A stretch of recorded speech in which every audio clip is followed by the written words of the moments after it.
نبی کریم صلی اللہ علیہ وسلم کے بارے میں آپ کے صحابہ اکرام رضی اللہ عنہم یہ روایت کرتے ہیں، اور ایک روایت حضرت انس بن مالک رضی اللہ عنہ کی بخاری اور مسلم دونوں میں ان الفاظ میں موجود ہے کہ میں نے کسی امام کو کبھی بھی نبی کریم صلی اللہ علیہ وسلم سے زیادہ ہلکی اور زیادہ مکمل نماز پڑھاتے ہوئے نہیں دیکھا۔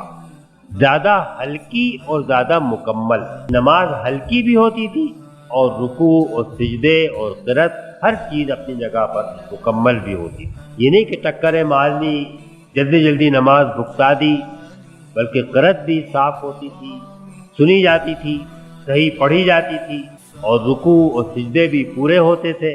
ان کے درمیان قیام اور بیٹھنا یہ بھی مکمل ہوتا تھا۔ تو الفاظ یہ ہیں کہ اخف صلاتم ولا اتم صلاتم، میں نے کسی امام کو حضور کی طرح زیادہ ہلکی اور زیادہ آسان اور زیادہ مکمل نماز پڑھاتے ہوئے آج تک نہیں دیکھا۔